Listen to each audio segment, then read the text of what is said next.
Olá, querido irmão, querida irmã, que a graça do nosso Deus esteja sobre a sua vida em mais este dia. Nós somos a Igreja Presbiteriana de Bacaxá e hoje é dia de estudo bíblico, é dia de estudarmos, de meditarmos na palavra do nosso Deus. Hoje começando uma nova série chamada Em Dia com as Disciplinas Espirituais. Irmãos, se a gente for pensar na nossa sociedade que nós chamamos de pós-moderna, algo que muito se preza hoje é o conhecimento. E graças à evolução tecnológica que nós vivemos, nós temos acesso fácil a qualquer tipo de conhecimento que quisermos obter. Então podemos nos informar e aprender uma nova atividade, aprender uma coisa nova a cada dia facilmente, seja pela tela do computador, na tela do celular, na TV, enfim. Nós podemos facilmente obter novos conhecimentos sobre a vida. Por exemplo, você pode não ser um cozinheiro profissional, mas se você quer aprender uma nova receita, você tem vídeos no YouTube, você tem receitas, você tem vários lugares ensinando como fazer uma receita que você quer. Você quer arrumar alguma coisa no seu carro, mesmo que você não seja mecânico profissional, você pega vídeos, pega matérias, informações que possam te ajudar a fazer um dado serviço no seu carro.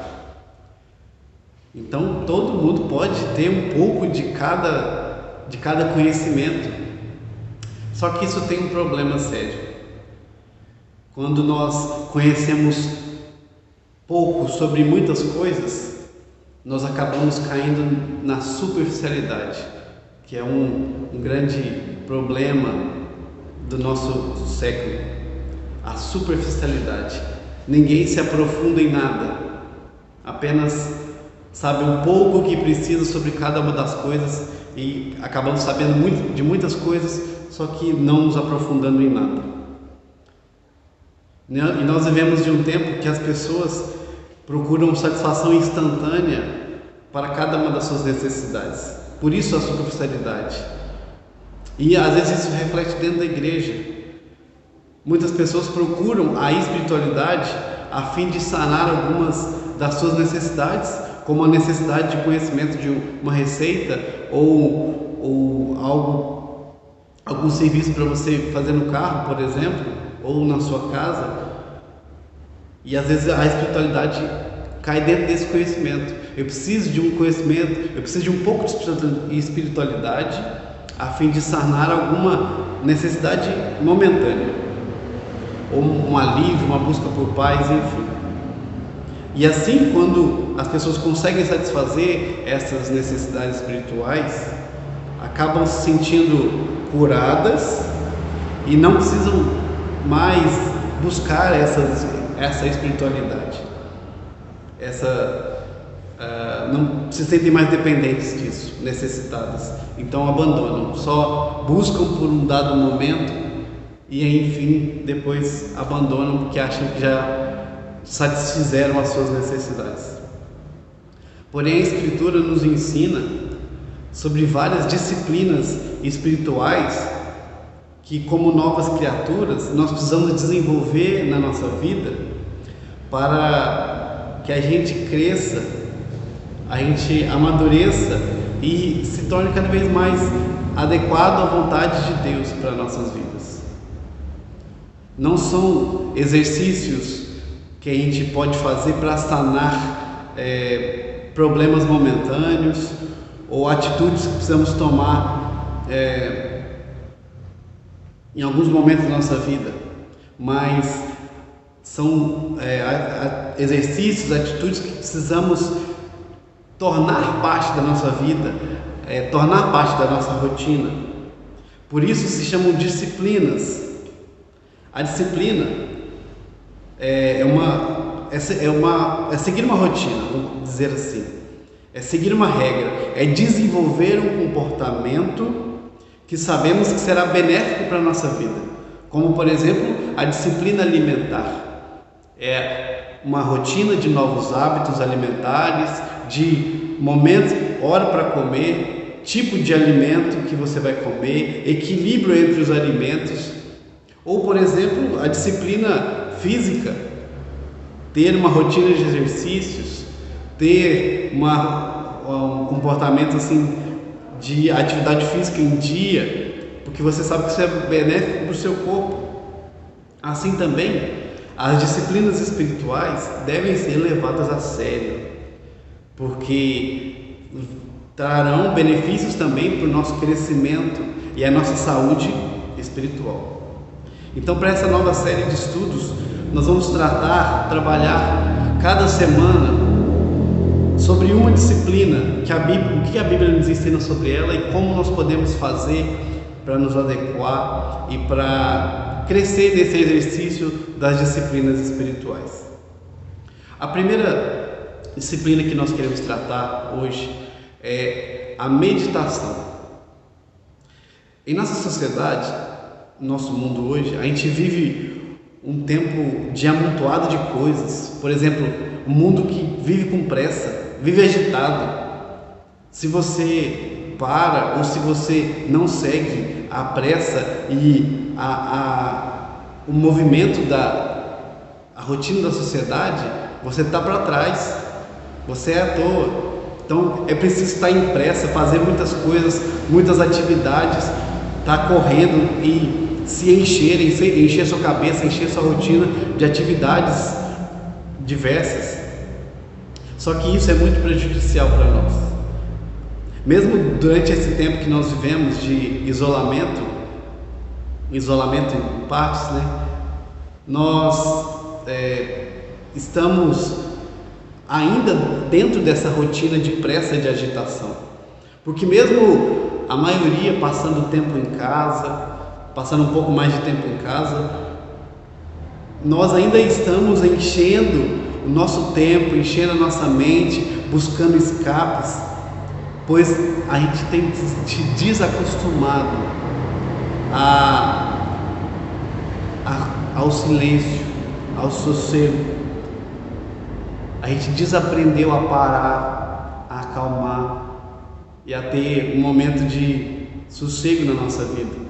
Por isso mesmo, em isolamento dentro de casa, a gente quer encher nossa rotina, encher com entretenimento, encher com atividades dentro de casa, para a gente não sair dessa rotina agitada. Porém, isso é prejudicial para nós. Por isso a meditação é um exercício importante que nós precisamos desenvolver, para nos livrar dessa aceleração, dessa pressa, dessa aglomeração que o mundo está submerso, sobre o qual ele está submerso.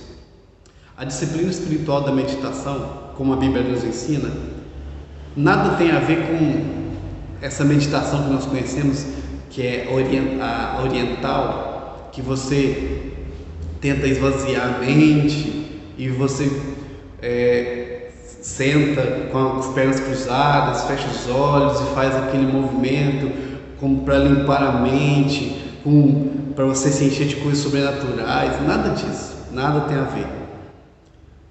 Na verdade, a disciplina da meditação, enquanto a meditação oriental, ela preza por esvaziar a mente, limpar a mente dos pensamentos ruins, das coisas, a disciplina espiritual da meditação é justamente o contrário. Busca se encher a mente, não das coisas terrenas, mas das coisas espirituais, encher de Deus, encher da vontade de Deus, encher desse conhecimento de Deus, para encher a nossa mente, nosso coração com o que vem de Deus. Mas o que a Bíblia diz sobre a meditação? As palavras que são usadas na Bíblia para se referir ao exercício da meditação são basicamente duas palavras que em suas mudanças, em suas divergentes aparições, aparecem 58 vezes na Bíblia e possuem alguns significados diversos, como ouvir a palavra de Deus, refletir sobre os feitos de Deus, relembrar os atos divinos e ponderar ou refletir sobre a lei de Deus. É mais ou menos isso que a palavra diz. O significado desses termos que são traduzidos como meditação na Bíblia. Alguns exemplos. O Salmo 119, por exemplo, tem vários versículos, pois é um salmo que trata sobre a lei de Deus, sobre os mandamentos, os preceitos divinos. Então, em vários versos, o autor fala sobre a importância, sobre o valor de meditar na palavra de Deus. Por exemplo, no verso 97 ele diz: quanto amo a tua lei, é a minha meditação todo dia. Lá no verso 101, de todo mal desvia os pés para observar a tua palavra. No verso 148, os meus olhos antecipam-se às vigílias noturnas para que eu medite nas tuas palavras. Aqui a ênfase está na reflexão sobre os mandamentos de Deus com o fim de obediência, de obedecer a palavra, os mandamentos de Deus.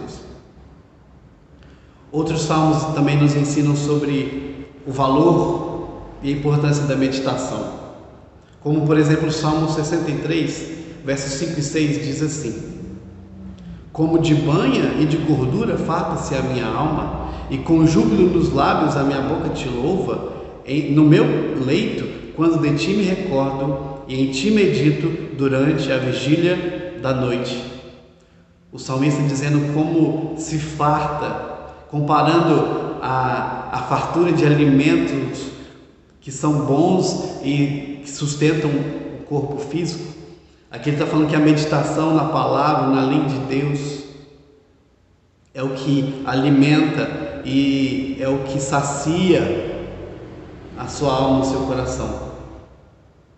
O Salmo 1 também, que é a introdução dos Salmos, do livro dos Salmos, ali está apresentando o homem bem-aventurado, o homem feliz.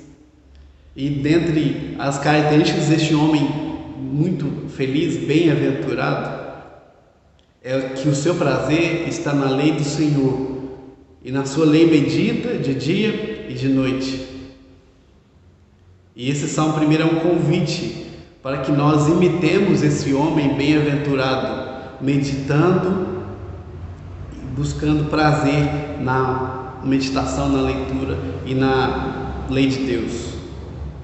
Outros servos de Deus na história também aprenderam a meditar, a refletir, a buscar discernir a voz de Deus nos seus corações. Como, por exemplo, o profeta Elias, a fim de ouvir a voz de Deus, buscou em trovões, nos barulhos, nos estrondos, nas tempestades, mas ele conseguiu discernir a voz de Deus quando veio sobre ele uma brisa tranquila e suave. Quando ele aquietou seu coração, ele sentiu a voz, a presença de Deus ali com ele, na brisa tranquila e suave. Ou o jovem Samuel também, que teve que aprender a discernir a voz de Deus quando Deus chamando por ele: Samuel, Samuel, enquanto ele dormia, ele teve que limpar sua mente e deixar o seu coração aberto para ouvir e reconhecer que a voz que ele ouvia não era do sacerdote ali, mas era do próprio Deus. O próprio Jesus Cristo, o Deus encarnado, o Verbo que se tornou carne e virou homem para cumprir seu ministério terreno. Como homem, em seu ministério, Jesus criou o hábito de afastar-se da multidão constantemente para um lugar deserto, à parte de toda confusão, longe de toda bagunça, com o propósito de meditar sobre a sua missão, para usufruir um tempo a sós de comunhão com seu Pai. E outros tantos exemplos nós temos na Bíblia sobre a importância da meditação, de sossegar, de afastar-se da multidão, do barulho, da agitação, para ouvir a voz de Deus e manter a comunhão com Ele.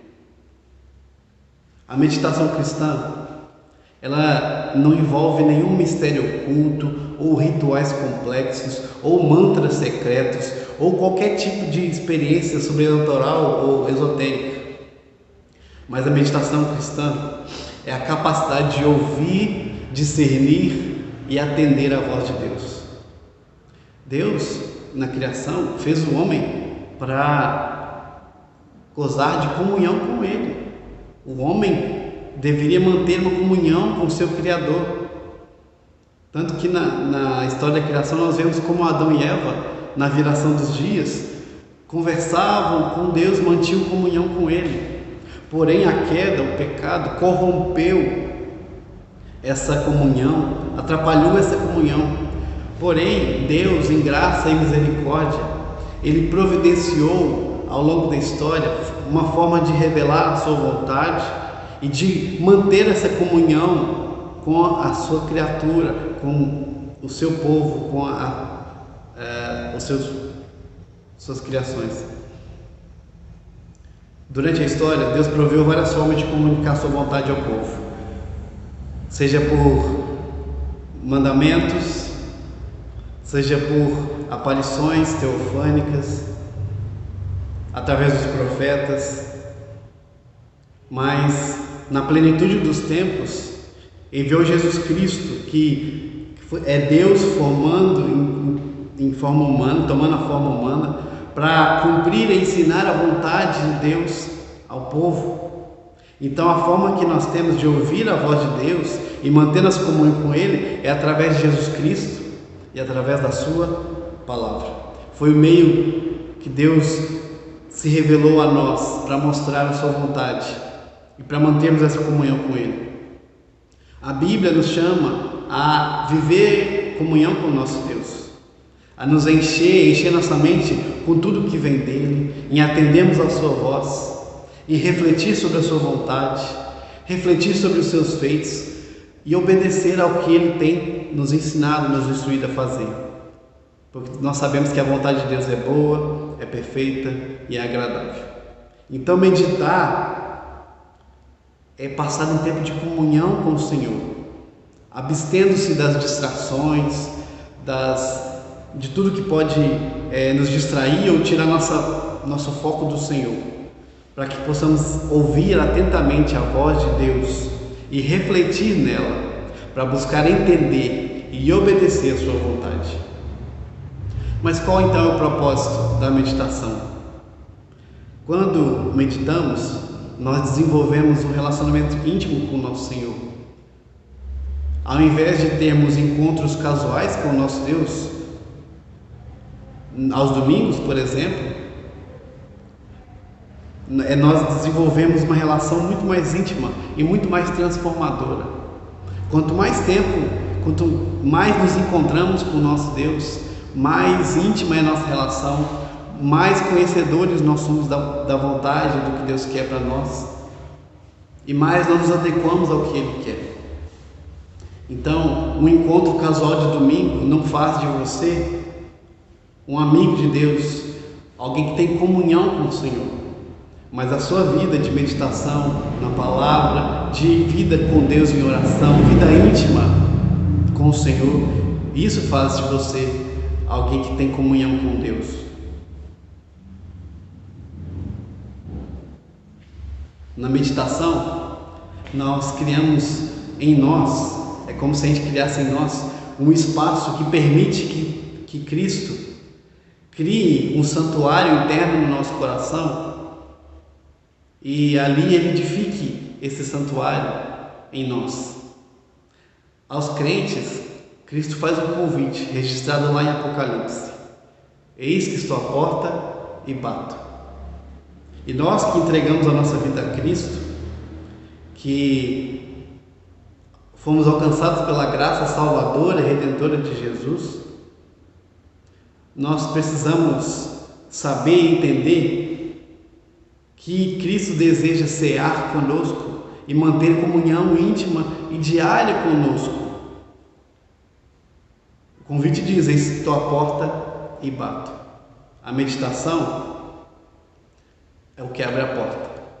Quando nós limpamos toda a nossa mente do que é terreno e abrimos a nossa mente, o nosso coração para aquilo que é eterno, para fazer parte do nosso coração e da nossa vida. Isso é meditação. Como então nos preparar para o exercício da meditação. Não dá para aprender a meditar com um livro ou assistindo um estudo ou uma pregação sobre isso. Apesar de que a gente pode ser orientado por isso. O aprendizado é prático, a meditação é prática. Você vai aprender a meditar meditando, exercitando-se. Mas o intuito deste estudo é a gente pensar em algumas formas, algumas orientações simples que podem nos ajudar nesse exercício. Em primeiro lugar, precisamos entender a importância desse exercício. Precisamos entender que é preciso separar um momento específico do nosso dia para esse exercício da meditação. Pense na parte do seu dia que você consegue parar, que você consegue relaxar a sua mente, esquecer um pouco das tarefas diárias, das preocupações diárias e consegue manter sua mente atenta e o seu coração aberto, livre das preocupações. Pense no momento que você sua mente está mais limpa em relação a isso, você se concentra melhor. Claro que nosso dia por inteiro é vital para a nossa preparação para os momentos específicos de meditação. Por exemplo, se ficarmos presos nesse redemoinho de atividades frenéticas, nós não vamos conseguir nos concentrar nas horas do silêncio. Precisamos nos preparar durante todo o nosso dia para esse momento. Não nos encher totalmente, porque quanto mais a gente enche das atividades e preocupações diárias, mais difícil vai ser se livrar delas. Uma mente atormentada por questões externas dificilmente será preparada e disposta para esse exercício de meditação, de reflexão. Alguns teólogos antigos falavam sobre o ócio santo. O que é isso? Seria o senso de equilíbrio da vida, a capacidade da gente se desligar um pouco das atividades diárias, a habilidade que nós desenvolvemos de descansar e dedicar um momento à admiração da beleza das coisas, à admiração da criação e à aptidão que nós desenvolvemos de manter um ritmo equilibrado de vida. Isso é o ócio santo. Então precisamos ter esse momento como importante para nós. Aprender a não nos encher demais, mas nos preparar e tirar um momento para nos desligar de tudo e nos encher daquilo que vem de Deus para nós. Sobre um lugar, que lugar a gente pode usar para meditação? O ideal seja um lugar silencioso, livre de interrupções e afastado de qualquer tipo de distração. Achando esse lugar, tente manter esse lugar como um lugar fixo, seja o seu quarto, seja no quintal, seja um lugar que você acha que você está mais distante de distrações, que nada vai te tirar seu foco dali, do que você tem para fazer. Mas que formas nós temos de meditação? Nós já falamos sobre a meditação na palavra de Deus. Veja bem que meditar na palavra não é a mesma coisa que ler ou estudar a palavra. Claro que a palavra de Deus, a Escritura, é o ponto-chave, o ponto principal da meditação. É a Bíblia, a Escritura, que vai guiar, orientar os outros tipos de meditação que nós vamos conversar aqui. Ela é o ponto central. Mas sobre meditar na palavra, não é a mesma coisa você meditar e você estudar a palavra. Por exemplo, quando você vai estudar para preparar um sermão, preparar um estudo bíblico, preparar uma mensagem que você vai dar num certo grupo, o estilo de você olhar para o texto, olhar para a palavra, para o momento é diferente. Quando, por exemplo, pastores, teólogos vão preparar uma aula ou um sermão, por exemplo, a preocupação está mais na técnica, mais na exegese, que é o estudo das palavras, do significado das palavras que a Bíblia tem. e no desenvolver isso, buscar outras passagens, buscar outras referências para construir um estudo. A meditação não é isso. A meditação é você escolher um texto ou um versículo, um capítulo que seja, e você procurar internalizar essa passagem e aplicá-la na sua vida. Você pode meditar no mesmo texto vários dias, tentando todos os dias aplicar ou internalizar uma mensagem, uma aplicação, uma verdade que aquele texto tem para você. Por isso, não é tão adequado você ler várias passagens ou um texto muito longo. Para esse momento de meditação, busque um versículo, um capítulo, um trecho da palavra, algo que te marca, que Deus fala com você através dele. Reflita, peça orientação, peça para Deus abrir seu coração, para você meditar, ler e aplicar aquela verdade ao seu coração.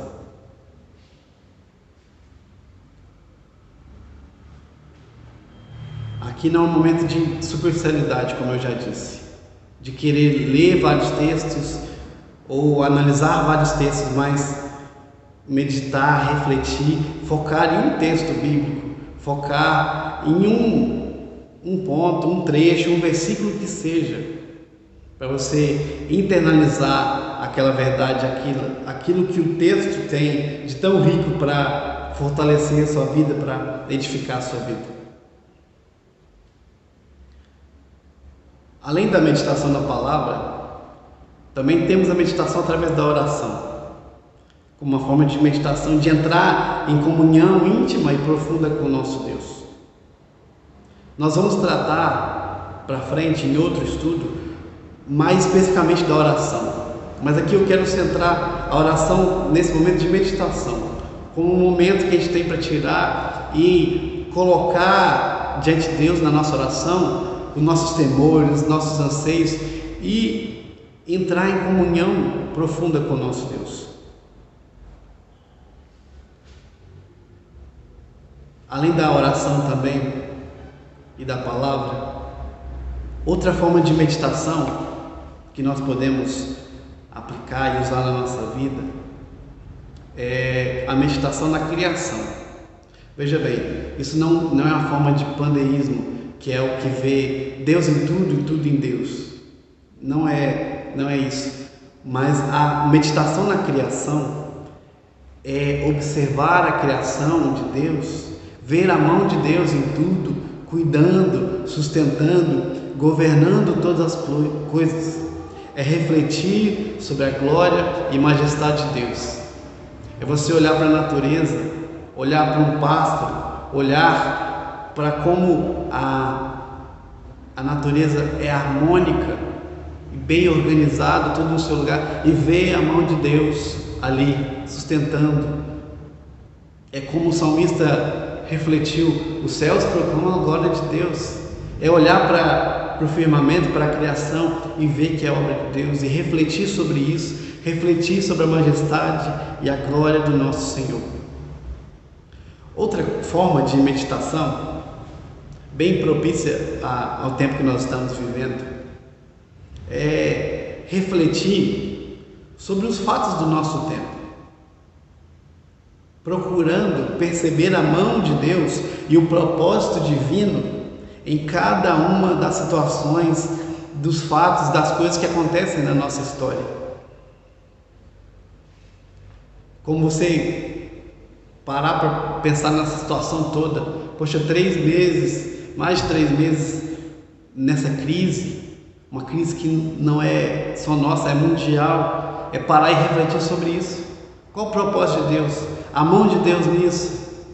Como Deus está governando e sustentando nossas vidas, né, dentro dessa situação? É isso, é meditar sobre isso. Qualquer uma dessas formas que você queira meditar, é importante você lembrar que todas essas formas são fundamentadas e orientadas pela primeira, que é a meditação nas Escrituras. Para concluir, pode ser que você não tenha esse hábito, isso seja algo novo para você. Então pode ser que você tenha alguma dificuldade. Mas aproveite esse momento que nós estamos vivendo de parar, de refletir, para desacelerar um pouco e exercer essa prática. Use esse tempo a seu favor. Precisamos desenvolver e crescer na disciplina da meditação na nossa vida. Que Deus te abençoe, te ajude, te oriente nesse momento. E se você precisar de alguma ajuda, procure o seu líder, procure o seu pastor, alguém maduro que te ajude nessa prática, né? E que possamos todos crescer na disciplina da meditação e refletir no que Deus tem para nós. Deus te abençoe, em nome de Jesus.